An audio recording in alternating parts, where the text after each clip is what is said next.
حضرت آدم علیہ السلام کا دنیا میں پہلا قدم۔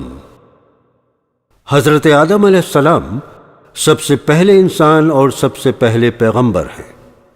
زمین پر انسانی زندگی کی ابتدا حضرت آدم علیہ السلام کے وجود سے ہوئی۔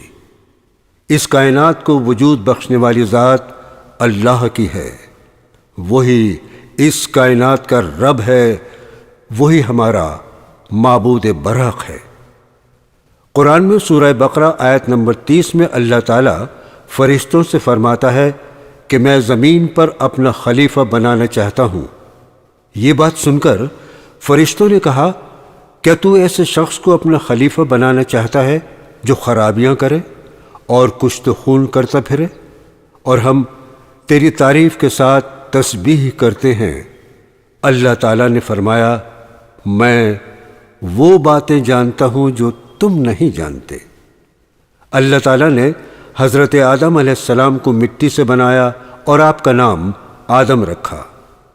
قرآن میں سورہ رحمان کی آیت نمبر 14-15 میں اللہ تعالیٰ فرماتے ہیں، میں نے انسان کو ٹھیکرے کی طرح کھنکھناتی ہوئی مٹی سے بنایا اور جنات کو آگ کے شعلے سے پیدا کیا۔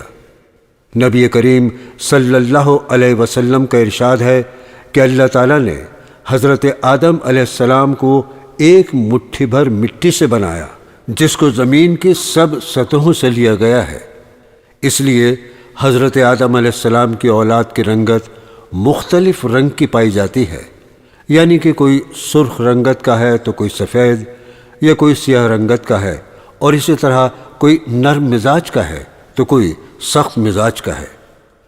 بعض روایت میں ہے کہ حضرت آدم علیہ السلام کا خمیر مٹی سے بنایا گیا اور 40 دن تک رکھا گیا، اور کچھ روایت میں ہے کہ حضرت آدم علیہ السلام کا خمیر 40 سال تک رکھا گیا، پھر اس میں روح پھونک دی گئی۔ مسند امام احمد بن حنبل رحمۃ اللہ علیہ کے مطابق جمعے کے دن حضرت آدم علیہ السلام کی تخلیق کی گئی۔ قرآن میں سورہ بقرہ میں اللہ تعالیٰ فرماتا ہے، میں نے آدم کو ہر خاص اور عام، چھوٹی اور بڑی چیزوں کی تعلیم فرمائی اور سب چیزوں کا نام سکھایا اور یاد کرایا۔ پھر آدم کو فرشتوں کے سامنے کیا اور فرشتوں سے فرمایا، تم اگر جانتے ہو تو ان سب چیزوں کے نام بتاؤ۔ فرشتوں نے کہا، تو پاک ہے، جتنا علم تو نے ہمیں بخشا ہے اس کے سوا ہم کچھ نہیں جانتے، بے شک تو دانا ہے اور حکمت والا ہے۔ اللہ تعالیٰ نے حضرت آدم علیہ السلام کو حکم دیا کہ اے آدم، تم ان کو سب چیزوں کے نام بتاؤ۔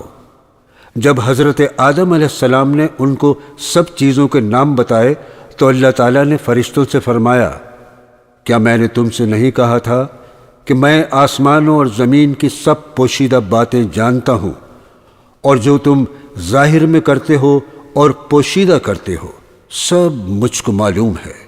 اور جب اللہ تعالیٰ نے فرشتوں کو حکم دیا کہ آدم کے آگے سجدہ کرو تو وہ سب سجدے میں گر پڑے، مگر شیطان نے انکار کر دیا اور غرور میں آ کر کافر بن گیا۔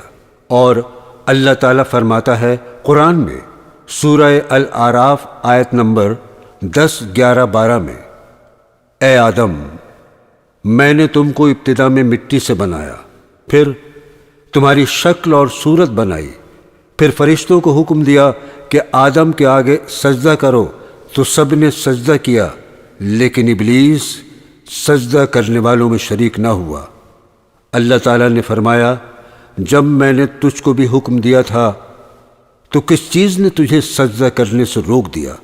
ابلیس نے کہا، میں آدم سے افضل ہوں، مجھے تو نے آگ سے پیدا کیا ہے اور آدم کو مٹی سے بنایا ہے۔ اللہ تعالیٰ نے فرمایا، تو بہشت سے نکل جا، تو ذلیل لوگوں میں سے ہے۔ قرآن میں سورہ الاعراف آیت نمبر 18، 19، 20 میں اللہ تعالیٰ فرماتا ہے، اے آدم، تم اور تمہاری بیوی حوا دونوں بہشت میں رہو، اور جہاں چاہو وہاں آ جایا کرو، اور جو بھی چیز چاہو وہ بے روک ٹوک کھاؤ پیو، مگر اس درخت کے پاس نہ جانا ورنہ گناہگار ہو جاؤ گے۔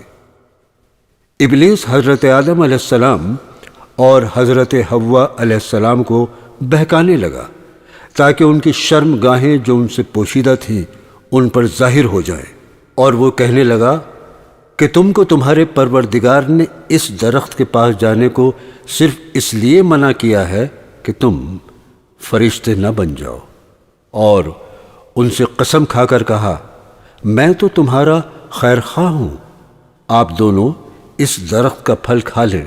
اور اللہ تعالیٰ سورہ بقرہ میں فرماتا ہے، اے آدم تم اور تمہاری بیوی حوا دونوں بہشت میں رہو اور جہاں سے چاہو بے روک ٹوک کھاؤ پیو، لیکن اس درخت کے پاس نہ جانا، نہیں تو ظالموں میں سے ہو جاؤ گے۔ پھر شیطان نے دونوں کو اس درخت کے بارے میں بہکا دیا۔ تب اللہ تعالیٰ نے حکم دیا تم دونوں بہشت سے نکل جاؤ، تم ایک دوسرے کے دشمن ہو اور تمہارے لیے زمین میں ایک وقت تک ٹھکانہ اور معاش مقرر کر دیا گیا ہے۔ پھر حضرت آدم علیہ السلام نے اپنے رب سے معافی مانگی تو اس نے ان کا قصور معاف کر دیا، بے شک وہ معاف کرنے والا بڑا مہربان ہے۔ ابن کثیر کی روایت ہے کہ جب شیطان زمین پر اترا تو کہنے لگا، اے اللہ تو نے آدم علیہ السلام کی وجہ سے مجھے جنت سے نکالا اور میں تیری مدد کے بنا اس پر قابض نہیں ہو سکتا۔ اللہ نے فرمایا تمہیں اس پر مسلط کر دیا۔ اس نے مزید اضافہ مانگا۔ اللہ نے کہا جب بھی آدم کے یہاں اولاد ہوگی ویسے تیرے یہاں بھی ہوگی۔ شیطان نے مزید اضافہ مانگا۔ اللہ نے کہا ان کے سینے تیرے ٹھکانے ہیں، تو ان میں خون کی طرح دوڑے گا۔ حضرت آدم علیہ السلام نے کہا اے اللہ تو نے شیطان کو لمبی مہلت دی اور اس کو مجھ پر مسلط کر دیا، اور میں تیری مدد کے بنا اس سے نہیں بچ سکتا۔ اللہ نے فرمایا جب بھی تیرے یہاں اولاد پیدا ہوگی میں اس کی حفاظت کے لیے ایک فرشتہ مقرر کر دوں گا جو شیطان سے حفاظت کرے گا۔ حضرت آدم علیہ السلام نے مزید مانگا، تب اللہ تعالیٰ نے فرمایا ایک نیکی کے بدلے 10 گنا اجر ملے گا اور اس میں بھی اضافہ کر دوں گا، اور ایک برائی کے بدلے ایک ہی برائی لکھی جائے گی، وہ بھی کسی نہ کسی طرح مٹا دوں گا۔